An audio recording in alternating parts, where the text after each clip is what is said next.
es trabajo en equipo, donde necesito irme adaptando a los diferentes fuentes de trabajo que se me están presentando. Hago parte de los equipos de los tribunales eclesiásticos, el equipo de los jueces, con los auditores, los vicarios. Hago parte también, por ejemplo, en la fundación que les comentaba. Voy de la mano con el representante legal y el director de la fundación. Estoy apoyando diferentes procesos. Tengo otras fundaciones a las que yo asesoro, no de manera presencial, pero también a veces requieren de mí para que yo vaya y participe en reuniones. Entonces vean que sí hago parte de diferentes equipos de trabajo. Así sea para estar yo aquí sentada trabajando, produciendo documentos y para que me puedan llamar y me puedan consultar y yo les pueda solucionar los inconvenientes que tengan. Entonces miren ustedes que también en las instituciones el representante legal tiene que hacer totalmente parte del equipo. Y vean que se asumen riesgos. Claro que asumen riesgo los representantes legales, ¿no? Que también tienen que hacer inversiones, tienen que responder por unos patrimonios de manera anuales, tienen que rendir unas cuentas. Entonces, todo eso hace parte de estas 8 competencias que tengo acá establecidas y que se necesita que los representantes legales cuenten con esas competencias. Por tanto, al ser el párroco, el representante legal, él es responsable de todos los bienes que la parroquia posee y las obligaciones adquiridas por esta persona jurídica que es sujeto de derechos y obligaciones. Entonces vean ustedes, así como la parroquia tiene unos derechos, tiene unas obligaciones y tiene que cumplir todas esas obligaciones. Y las obligaciones no son solamente responder en el área canónica. Las obligaciones van en el ámbito civil y cada día esas obligaciones van creciendo más. Miren que yo creo que los padres que están acá no me dejarán mentir a mí. Anteriormente una parroquia se movía solita. ¿Y por qué se presentaron tantos inconvenientes cuando entraron en vigencia las normas internacionales de contabilidad? Porque los sacerdotes antes administraban la parroquia con la platica en el bolsillo y le podían comprar al señor de la carretica que pasaba vendiendo la verdura y podían comprar en la tienda de la esquina y todo eso se transformó, todo eso cambió. Precisamente con las normas internacionales de contabilidad y empezó todo lo que tenía que ver con las facturas, con las cuentas y los padres no estaban preparados para eso. Entonces se presentaron unos cambios grandísimos. La plata no estaba en el banco. La plata podía estar en el despacho parroquial, debajo del colchoncito, en una cajita. Hoy en día todo cambió. Anteriormente se le pagaba a las personas en efectivo, se tenía la plata ahí en el despacho. Vea que la bancarización también cambió todo. Ahora a los trabajadores, ¿cómo se les paga? Pues deben tener una cuenta y el padre tiene que sentarse y hacer unos movimientos bancarios. ¿Cómo se paga la seguridad social? Vean ustedes que anteriormente la seguridad social se iba al banco y yo no sé si algunos de ustedes recuerdan esas planillas, por ejemplo, del Seguro Social, unas azules que se sentaba uno, las llenaba y salía con esas planillas para el banco, vaya, haga filas y pague. Era muy diferente, pero todo cambió y día por día ha ido cambiando. Y vean ustedes que entonces para eso están las planillas pila y que hay diferentes operadores y a través de esos operadores entonces se paga esa seguridad social, se paga la salud, se pagan las pensiones, se pagan los riesgos laborales, de hecho todos los parafiscales. Entonces ya no hay necesidad ni siquiera de moverse porque todo está bancarizado. Entonces uno puede hacer los pagos por PSE, por las plataformas, por sus bancos, de diferentes formas. Pero están todas esas posibilidades que antes no existían, y al no existir esas posibilidades, por eso era que no quedaban pruebas de los pagos ni siquiera de la seguridad social. Yo no sé cuántos de ustedes se alcancen a acordar que anteriormente, y es que prueba de eso hay en muchas instituciones, cuando se pagaba la seguridad social, que simplemente llegaba por allá un listado donde decía, usted debe, o no, un listado no, un recibo donde decía, usted tiene 20 trabajadores y por esos 20 trabajadores tiene que pagar 3.000 pesos. Entonces, listo, se pagaban los 3.000 pesos. Ay, Dios mío, eso era por allá como en el año 1970 y punta. Hoy en día sí que hemos tenido que sufrir por todos esos trabajadores que están haciendo reclamaciones de todos esos aportes, y generalmente lo que están llegando son reclamaciones de docentes. ¿Por qué? Porque se pagaba la seguridad social, pero no se sabía de quién era eso.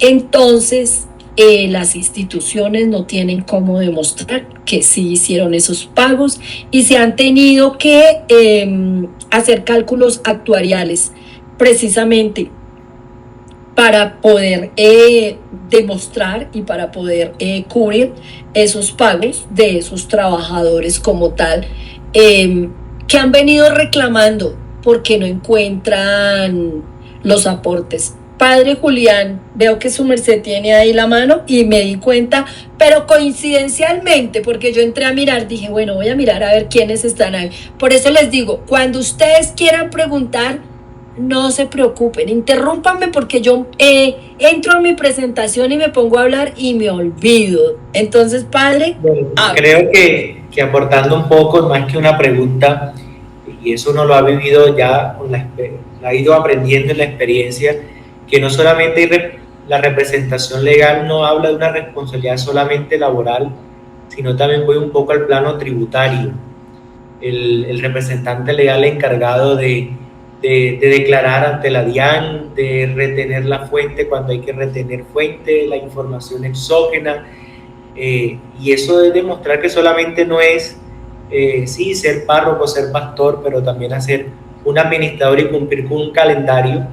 Es más, cuando hace unos meses que ha venido fluctuando esa retención en la fuente cuando hay una prestación de servicio. Antes era después de 900, después pasó luego de 100.000 pesos, todo se retenía, ahora ya subió un poco más. Entonces, estar como atentos también a ese tema tributario, porque también es responsabilidad en todos estos procedimientos administrativo dentro de una parroquia, porque si no se declara hay sanciones, y esas sanciones vienen por parte del ente tributario del país, ¿no? Así es, padre, tiene toda la razón, pero es que se me adelantó. Eso estaba en una diapositiva un poquito más adelante. Pero muchas gracias por ese aporte. Magna jurídica. Bienvenidos los aportes que todos quieran realizar, no se preocupen. Gracias, padre.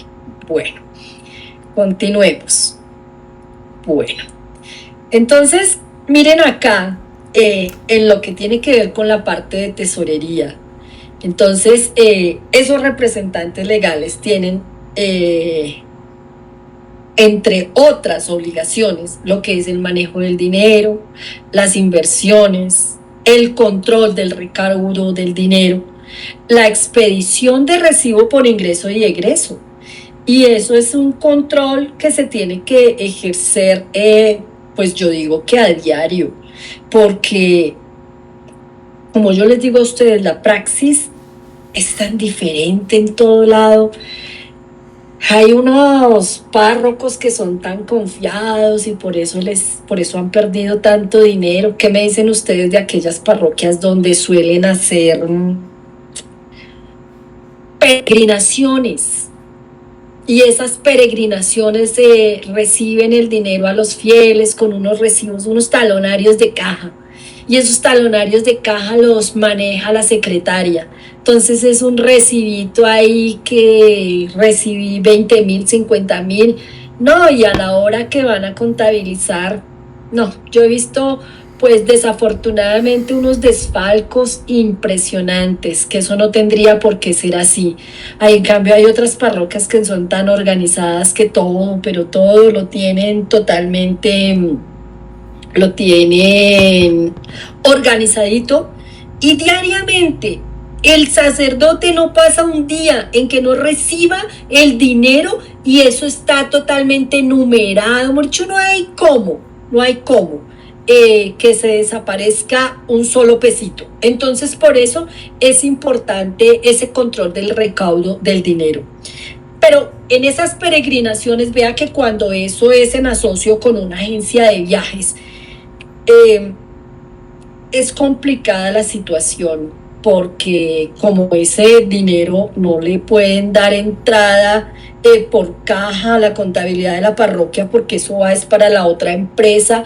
Entonces resulta que la parroquia ahí recibe es un porcentaje de esos ingresos. O sea, eso no es tan fácil, es muy complicado. Por eso tiene que estar totalmente organizado. No sé, ahí tiene que estar también metida la mano del contador ayudando a llevar esos controles. Y si no, los fieles pueden terminar ahí perdiendo su dinero. Bueno, también hay un aporte también. El derecho canónico también estipula que tiene que haber en todas las parroquias un consejo de finanzas para que también se decida en qué se van a gastar los recursos y todo lo demás, ¿verdad? Pero ese es un consejo consultivo. Ese no es un consejo que decide qué es lo que se va a hacer con los dineros, porque esa decisión la tiene el párroco. Es lo que vamos a mirar, y eso hace parte del trabajo que ustedes iban a realizar y de las exposiciones que íbamos a tener hoy. Pero es que precisamente, y eso también tenemos que mirarlo en el código canónico, que esos son consejos, no son obligatorios.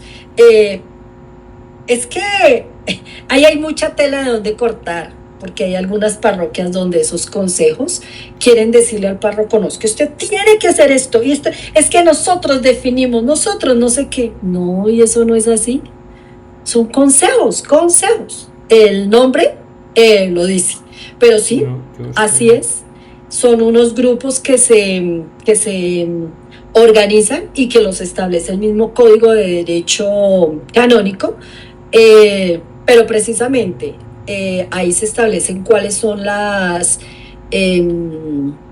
cuáles son sus finalidades, cuáles son sus funciones, y no se pueden extralimitar tampoco.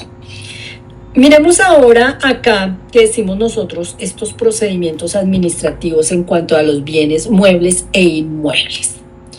¿Qué obligación tiene el representante legal?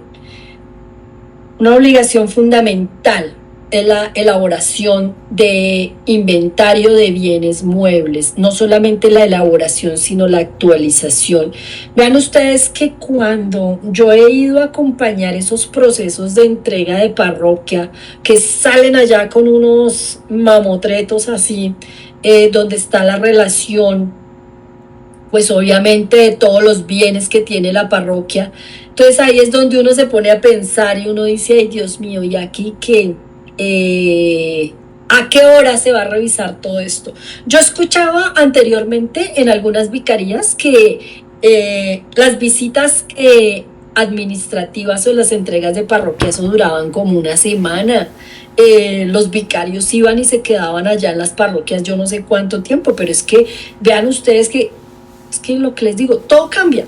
He estado en entregas de parroquia que no dura media mañana, media tarde. Entonces es donde yo les digo a los padres: padres, pero ¿no cree que es mejor que su merced, que está recibiendo la parroquia, proceda a hacer la actualización del inventario cuando nosotros nos hayamos ido, y ya ahorita empiece a hacer su trabajo, empezando porque le entregan un mamotreto de llaves así, y en algunas parroquias no tienen ni siquiera marcadas las llaves, no dicen ni de qué es? Entonces yo le digo: padre, empiece su merced por adivinar esas llaves, a qué corresponden y márquelas porque no hay de otra. Actualice sus inventarios, esos inventarios de bienes muebles. Y llega uno y se asoma por allá y empieza a encontrar esas máquinas de escribir, todas viejas, que esas que eran de rollito, que tocaba comprarles la cinta y ponerles, y estaban por allá puestas, y uno dice, bueno, ¿y esa máquina para qué? Si eso no lo tiene ni siquiera en uso la secretaria. De pronto, si es de colección, uno dice, ah, bueno, perfecto. Pero unas máquinas que nada que ver, un poco de cosas que son realmente, sí, un poco de cosas viejas, que uno dice, hombre, pues vaya, mire el párroco, empiece a darles de baja esas cosas que no se utilizan, son cosas que estorban, puede darle de baja esas cosas, acomodar, se necesita espacio en la parroquia. Hay momentos en que no se cuenta con espacio. Entonces es mejor que haga la actualización del inventario de bienes muebles, de baja, y sepa realmente algo real que tenga la parroquia. Y el contador le ayude a actualizar y a dar esos valores reales a esos muebles. Y sepa realmente cuál es el patrimonio actualizado. No estamos diciendo, o no estoy diciendo con eso, pues que salga de todo, no, que realmente, eso es como en la casa de uno, ¿no? Uno tiene que mirar realmente qué es lo que le sirve y lo que no le sirva, pues sacarlo, porque ¿de qué nos va a servir a nosotros tener nuestra casa ya llena de cosas que realmente nosotros no utilizamos? Entonces, en eso consiste también la tarea cuando se está recibiendo la parroquia. La elaboración del inventario de bienes inmuebles es muy triste. A mí me da mucha tristeza también cuando yo voy a hacer ese acompañamiento en las parroquias o en las instituciones eclesiales y voy a hacer mi parte jurídica y yo pido las carpetas de inmuebles. No, es que no tenemos carpeta de inmuebles. O van y me sacan una Z así y me dicen, sí, mire, aquí está. Y yo, ¿y esto qué es? Un poco de escrituras que ni fu ni fa, pero no saben ni siquiera qué bienes son los que tiene la parroquia. He visto también muchos bienes de la iglesia que se han perdido precisamente porque no sabemos. No tenemos ni siquiera un folio de matrícula inmobiliaria que nos diga esto es de esta parroquia, la ubicación de los bienes. No, hay demandas de pertenencia que han llegado a las parroquias donde les están diciendo usted ha sido demandado porque esta persona tiene la posesión, ha estado en posesión de este inmueble por más de 20, 25 años. Y entonces, o la misma congregación religiosa dice, ay, nosotros no sabíamos ni siquiera que éramos dueños de ese terreno.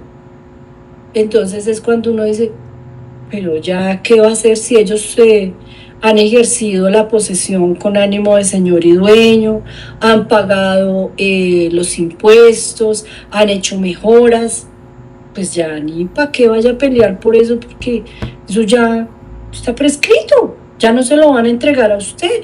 Entonces es precisamente otra de las responsabilidades que se tienen en las parroquias, armar los expedientes laborales, lo que yo les digo, las oficinas de registro no están libres de pecado siempre. ¿Y qué es dónde es que se mueven las mayores trampas y todo eso? Pues con los inmuebles que no sacan nunca certificados de libertad. Yo siempre les sugiero a los párrocos y les digo, siquiera cada año, inviértale a cuidar su patrimonio, saque un certificado de libertad y actualícelo y ténganlo en la carpetica. Uy, pero es que son 10 inmuebles. Padre, pero cuide lo que tiene, cuide ese patrimonio, administre bien el patrimonio de la iglesia. Saque un certificado de libertad que diga, pero es que ¿qué va a decir? ¿Que esto es propiedad de la parroquia? Sí, va a decir que es propiedad de la parroquia, claro que es lo que debe decir. Y si no, y si ya cambió de dueño, que no es la parroquia, que es por allá una casa donde se celebran, no sé, algunas actividades y ya cambió de dueño. Todo ese tipo de cosas es lo que se tiene que cuidar. Aquí hay algo también importantísimo que se debe, lo dice el derecho canónico, se debe contar además, y el sacerdote debe llegar con un inventario personal, debe tener su inventario personal, las cosas que lleva a la parroquia. Mire, ustedes pueden creer que yo esto me lo invento, pero no, yo no me lo invento. En una parroquia se llevaron hasta las cucharas de la parroquia. Estos son casos de la vida real. Profe, señora. Por lo menos en mi caso, yo he estado en entregas de parroquia y acá en las parroquias de la diócesis del Magdalena se maneja mucho lo que son formatos de acompañamiento.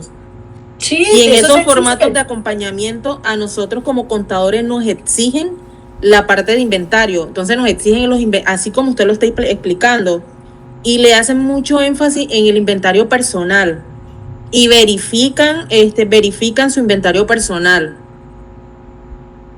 Y lo que yo les estoy diciendo no es mentira, en serio, que hemos visto y se han llevado hasta las cucharas de la parroquia. O sea, unas cosas que pareciera que son absurdas, pero créanme que no son absurdas. Tantos años en la iglesia, esto le va a uno para ir por aquí, por allá, por allá. Eso no lo hace todo el mundo. Créanme que eso no lo hace todo el mundo.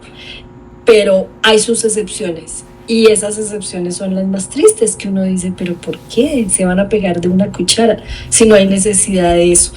Entonces, por eso es necesario que se hagan esos inventarios personales. Pero bueno, pasemos ahora acá dentro de esos procesos administrativos, los aspectos laborales. En esos aspectos laborales, ¿qué tiene que cuidar el sacerdote? Contratos laborales, a las afiliaciones, a todo el sistema de gestión de seguridad y salud, que es pensión, salud, riesgos, todo lo que son los parafiscales. Debemos contar con un registro individual de vacaciones, con un expediente laboral. Se deben hacer los pagos oportunos de lo que son los salarios y las prestaciones sociales de los trabajadores. Entonces son unos aspectos importantes que se deben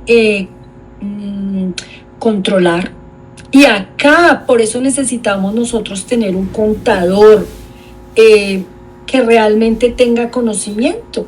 Los contadores en su carrera de contaduría tienen por lo menos un año donde reciben unas materias de derecho laboral, y ahí es donde aprenden estos aspectos. Entonces por eso era que yo les decía a ustedes que generalmente no se tiene para contratar a otra persona, sino que el contador es el que hace de todo.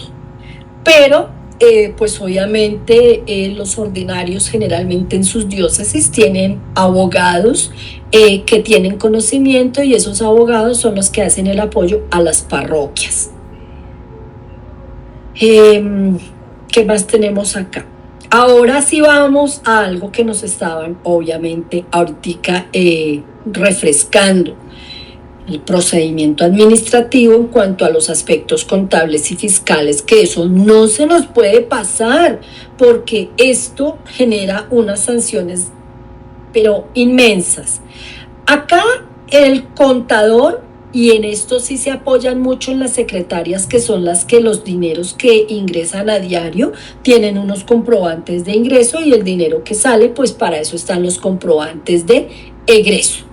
Para eso hay un libro o hay unos documentos de registro contable de movimientos, hay unos estados financieros, hay unas declaraciones y unos pagos de impuestos que tienen unas fechas de impuestos. Hay un calendario tributario. Ese calendario tributario no puede pasarse por nada del mundo. Que se pase lo que sea, pero nada de pasarse el calendario tributario. Entonces vean ustedes lo importante que es acá la presencia de ese contador. Y como les decía yo a ustedes, y bueno, esto sí lo hablamos nosotros de pronto en nuestro primer encuentro, donde estábamos haciendo una pequeña introducción, que yo les decía que esto obedece a una materia del seminario. Y esto yo a mis estudiantes del seminario mayor acá en Bogotá, yo les decía, venga, es que yo no necesito que ustedes se aprendan esto y mejor dicho, que lo reciten, no.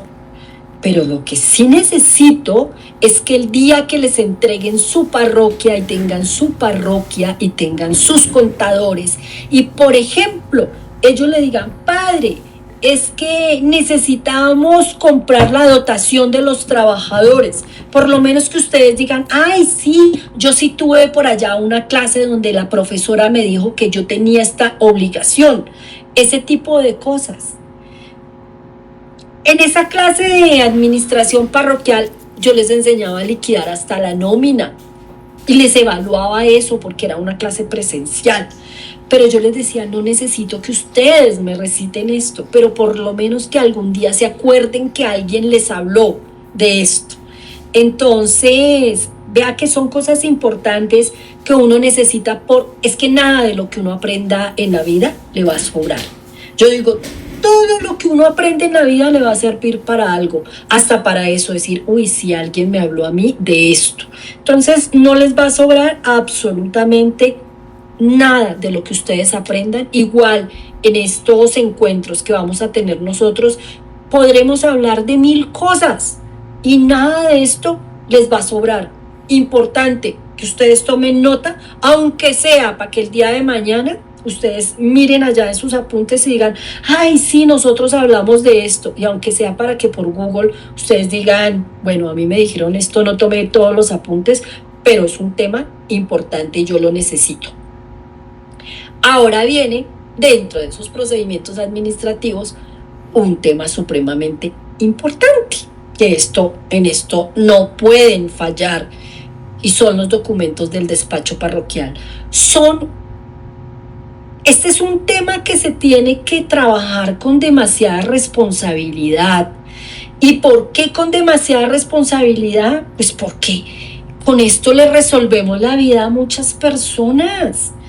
Yo les digo, o sea, cuando se hacen correcciones, generalmente esas correcciones es porque por medio de dinero, bien sea porque se va a hacer una sucesión, bien sea porque hay una separación. Entonces es demasiada la responsabilidad que se tiene. Esos decretos de corrección son muchísima responsabilidad. Los documentos, oh por Dios santísimo, se tienen que revisar muy bien. Hay unos documentos que en muchas ocasiones los han falsificado. Entonces, por eso es supremamente, pero supremamente importante que las secretarias estén también capacitadas.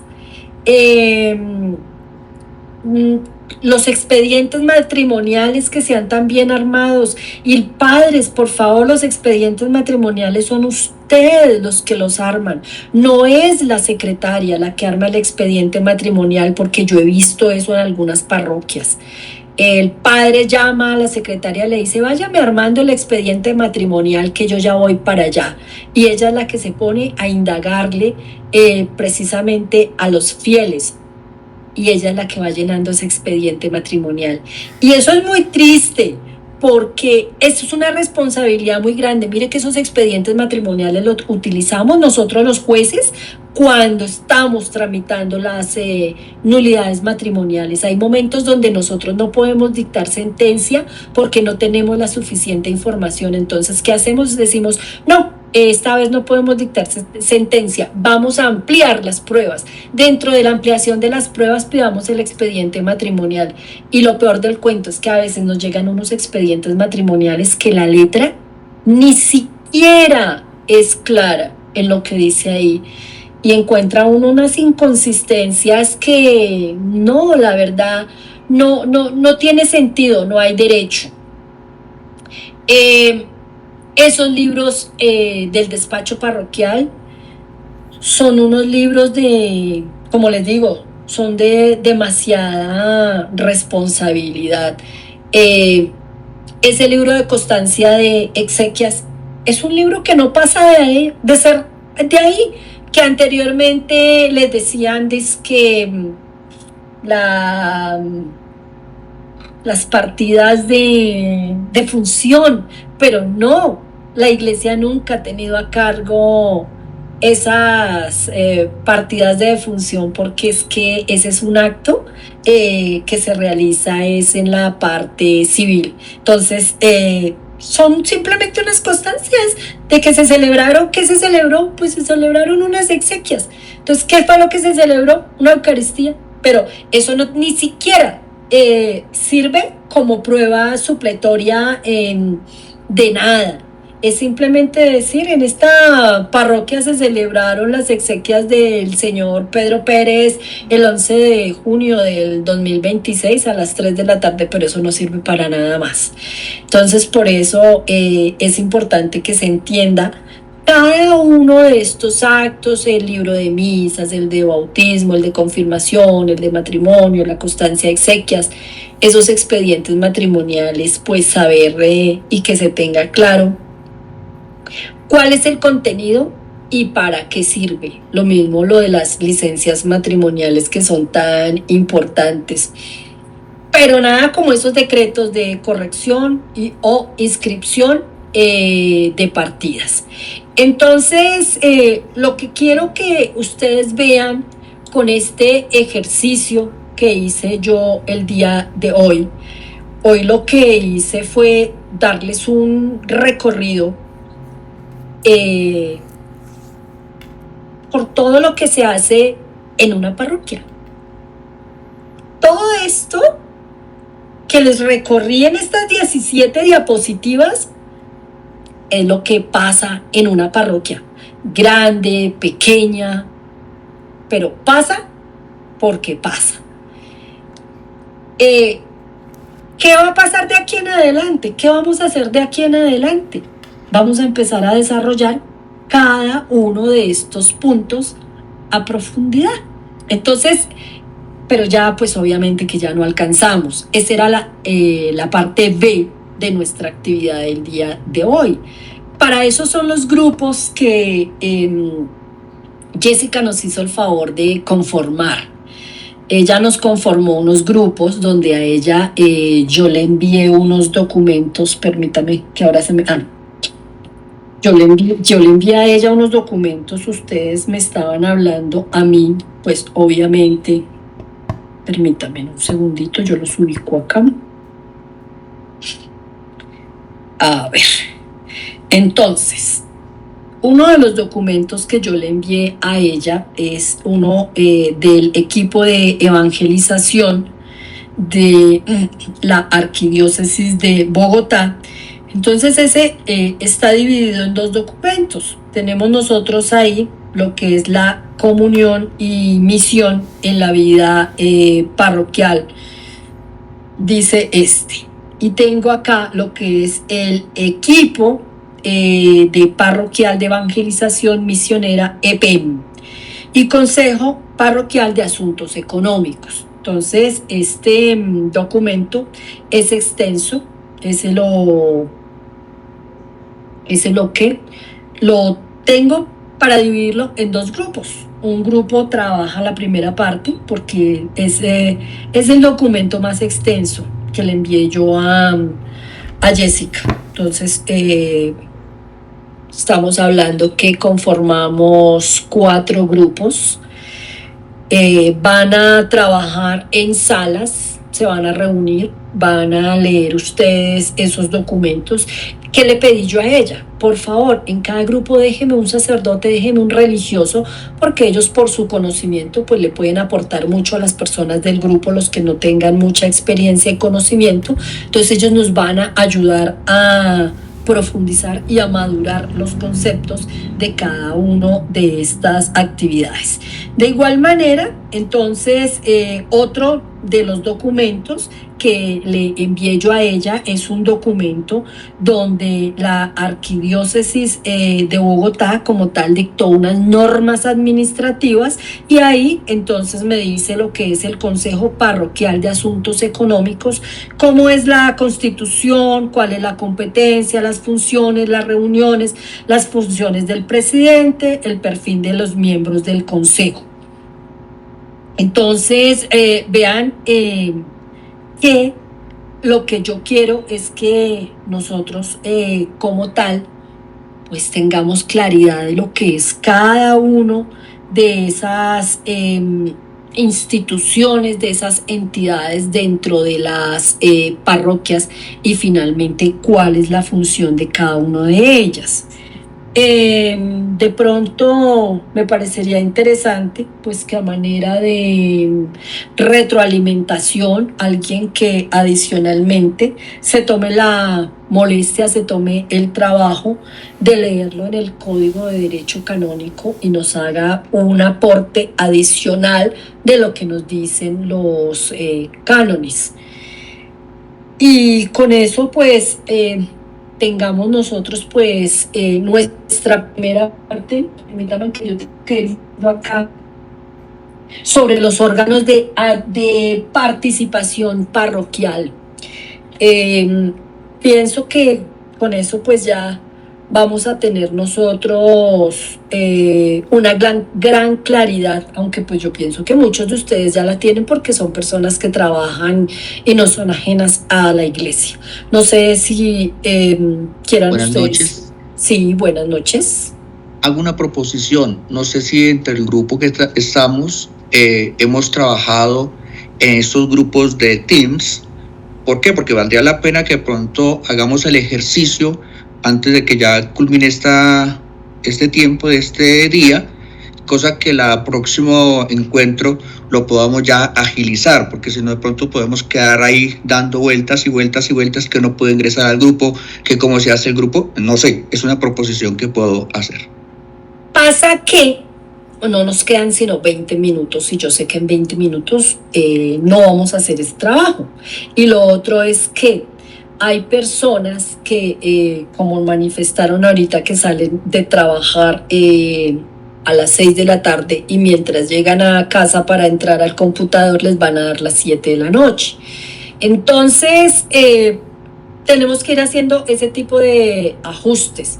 Yo creo que, o sea, yo sé que esos ajustes no van a ser todo el tiempo y que vamos a aprovechar pues nuestras 100 horas de clase.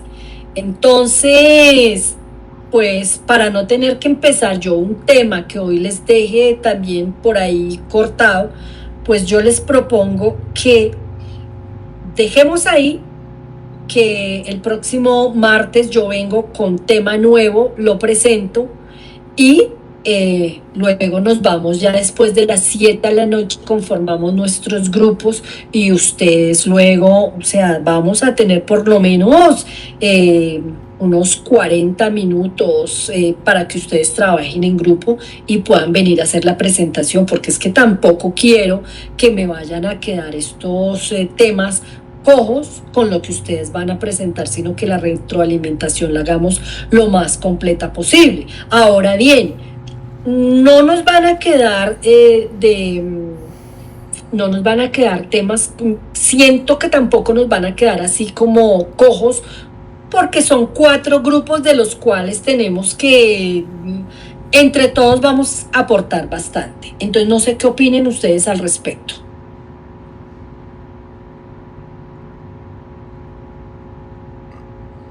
¿Qué opina el resto del grupo?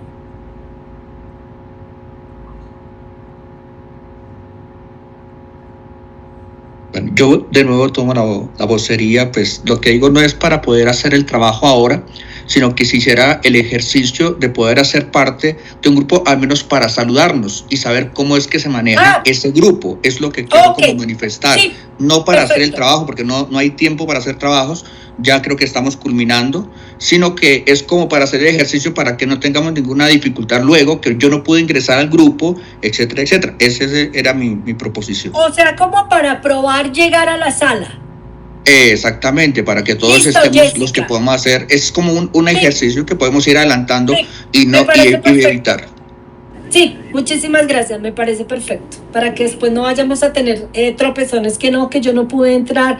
Listo, Jessica, por favor, nos ayudas dando las indicaciones qué es lo que deben hacer. Listo, profe. Bueno, pues como yo dije anteriormente, se crearon 4 salas. Yo ya las tengo aquí conformadas, pero pues voy a tener 5 estudiantes que no me quedaron en salas debido como al problema de que no me deja asignarlas. Esas 5 personas pues quedarían aquí en esta misma sala. Ya con la profe pues organizamos, digamos, cuando vayamos a hacer la actividad, qué documentos les puedo enviar a ellos, porque yo ya tengo también distribuidos los documentos como les mencionó la profe. Entonces, para hacer una prueba yo voy a abrir las salas. Normalmente eso los envía automáticamente, ustedes no tienen que aceptar como ningún mensaje, sino yo las abro y el mismo team los pasa automáticamente. En dado caso que no los pase, en una esquinita de la parte superior del Teams les debe salir un mensajito como tipo llamada. Entonces ustedes aceptan esa llamada y los une a la siguiente sala.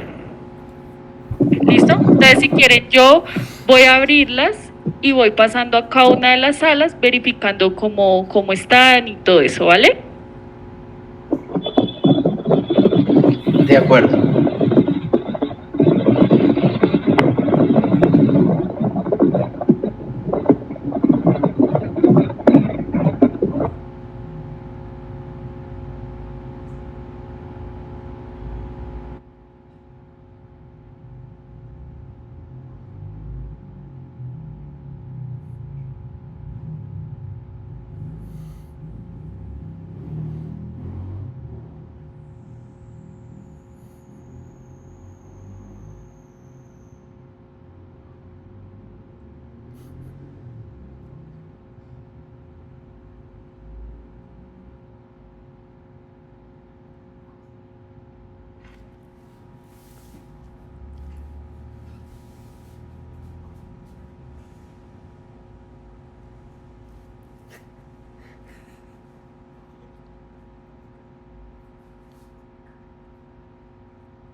Buenas noches.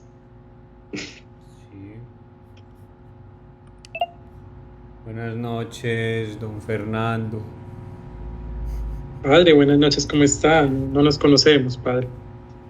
Bueno, buenas noches. Creo que ya acá tenemos la posibilidad de escucharnos. Sí, Noé. señor. Buenas noches. Buenas noches, padre. Saludos, padres.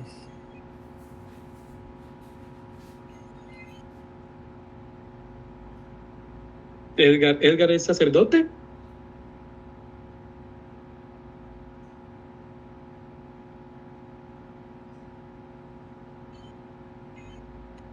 No se le escucha. Tiene el micrófono desactivado. Ya, perfecto. Ahora sí, creo que estamos atentos. Habemos 3, 4 personas, ¿cierto? Sí, Sí. señor. Entonces, padre John Alexander, que es de Argentina, Colombia. ¿No? De padre. De Antioquia. Eso, Es de que tiene cara de Antioquia. argentino, ¿cierto que sí, padre Edgar? El padre Luis Fernando Londoño también es sacerdote, ¿cierto? Sí. Sí, Y Noé Diácono. también es sacerdote. Diácono, Sí. diácono Transitorio. transitorio. Sí. Sí, Ok, señor. perfecto. Ahí estamos. No, ¿nos ya. faltaría un integrante? Seguramente de lo que no ingresaron, no pudo ingresar los demás, entonces quedaría pendiente esto. Pero yo creo que ya esto podemos avanzar luego para cuando tengamos que, claro que creo que nos van a ir cambiando lo que entendí. ¿Y el padre es de dónde? De la Dios de Vitama Sogamoso. Vamos.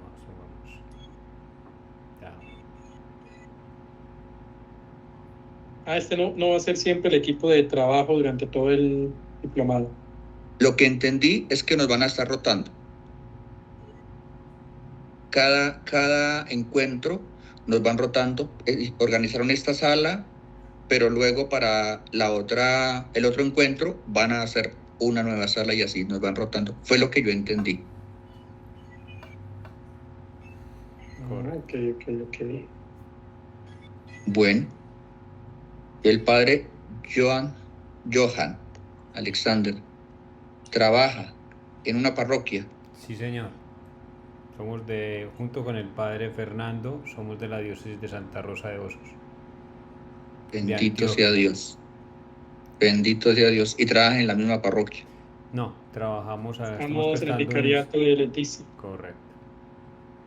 Ok. Un servicio aquí misionero en Leticia, Amazonas. Bendito sea Dios. ¿Convenio misionero? Con premio misionero. Estamos pagando la cuota.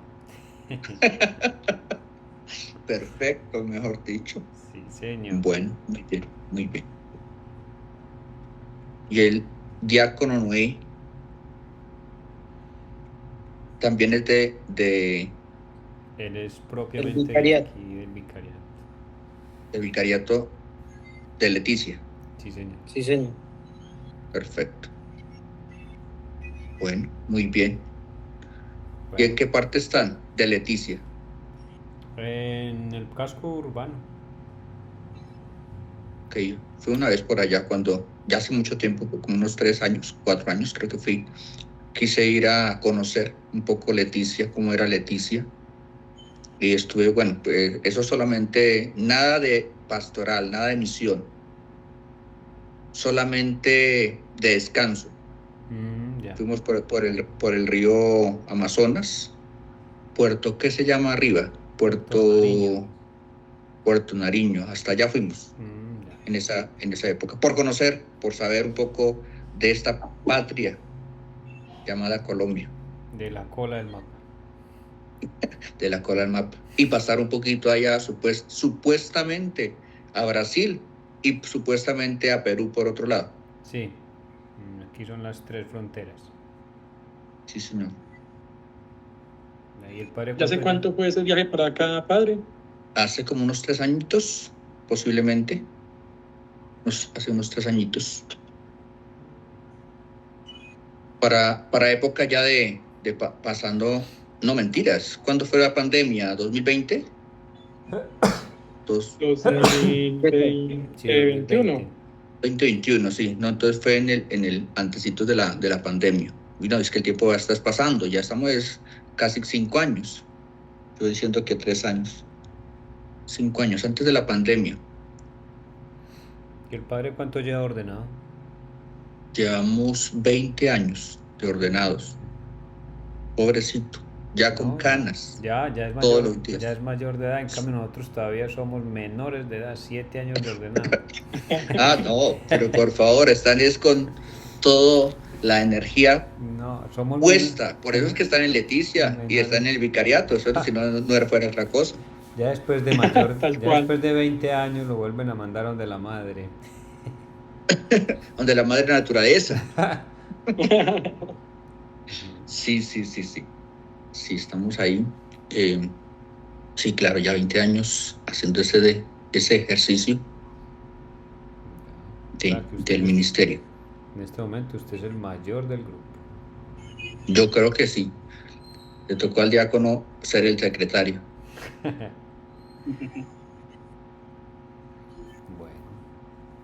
Y el padre Luis Fernando también lleva 7 años o lleva menos. Este año cumplo 5 años. Ah, no. 5 Ese es añitos. el bebé, el 23 de julio. Sí. 23 de julio. Ah, ya pronto. Sí.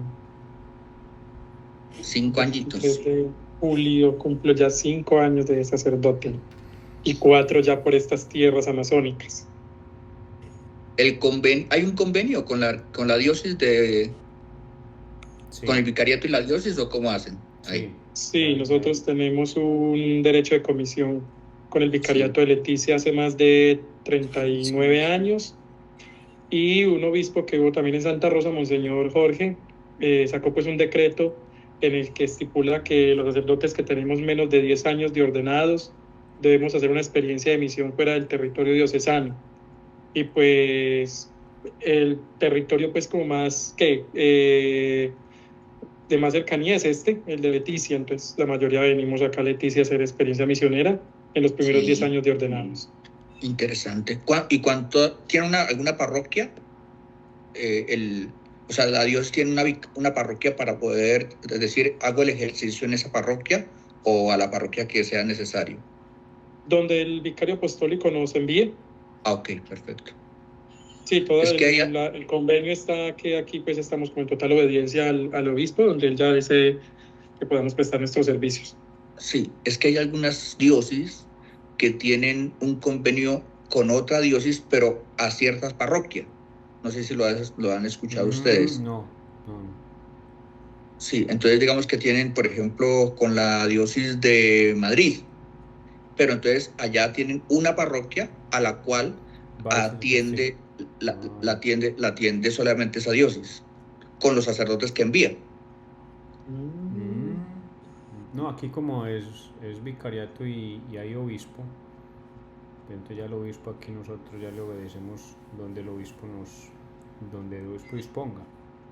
Sí, claro, ya.